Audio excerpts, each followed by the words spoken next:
God sy belofte aan Saul gemaak het, soos ek laas keer vertel het Dawid na die Paran-woestyn toe getrek. Dan lees ons, daar was 'n man in Maon, wat sy boerdery in Karmel gehad, en sy naam was Nabal, en sy vrou se naam was Abigail.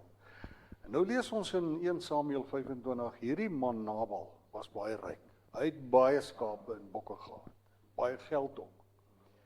Maar dan vertel die Bybel ook nog dat hierdie ryk Nabal grof en boosaardig was. En een van die ander vertalings van die Bybel sê, hy was 'n regte korrelkop en onbeskof.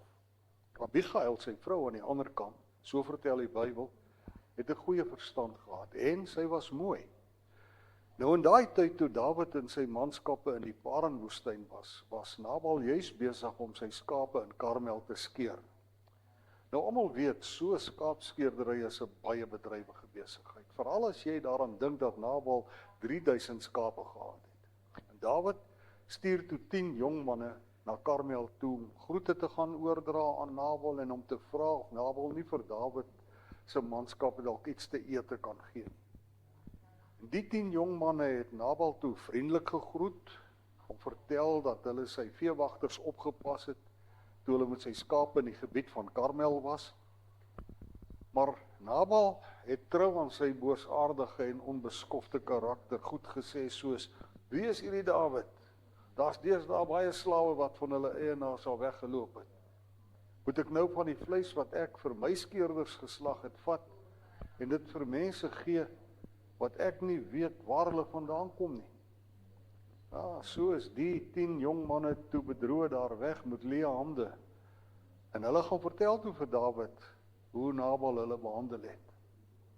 En Dawid op sy beurt is op die plek so kwaad, dat hy sy manskappe onmiddellik beveel, gord aan julle swaarde. En hy het omtrent 400 man beveel, om saam met hom op te trek, om al die mans wat by Nabal was te gaan doodmaak, omdat hy Dawid beledig het. Maar intussen het een van die veewagters na Abigail toegegaan. En hy het vir haar alles gaan vertel wat gebeur het, en hoe Nabal Dawid se 10 jong manne behandel het. En die veewagter het besef, hier kom groot moeilikheid. En nadat Dawid klaar besluit het om Nabal te kom straf, en dat Nabal so verkeerde man is, dat die mense nie daaroor met hom kan praat nie.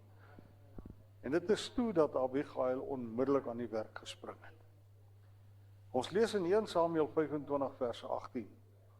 Abigail het gou 200 brode, 2 kruike wyn, 5 gaargemaakte skape, 5 emmers gebraaide koring, 100 trosse rosientjies en 200 koeke gedroogde vye gevat en op donkies gelaai. Sy stuur vir haar slawe, sy stuur toe van haar slawe en sy sê vir hulle gaan vooruit. Ek kom sommer nou agter julle aan. Aan haar man Nabal het sy egter niks hiervan vertel nie. Nou volgende keer vertel ek wat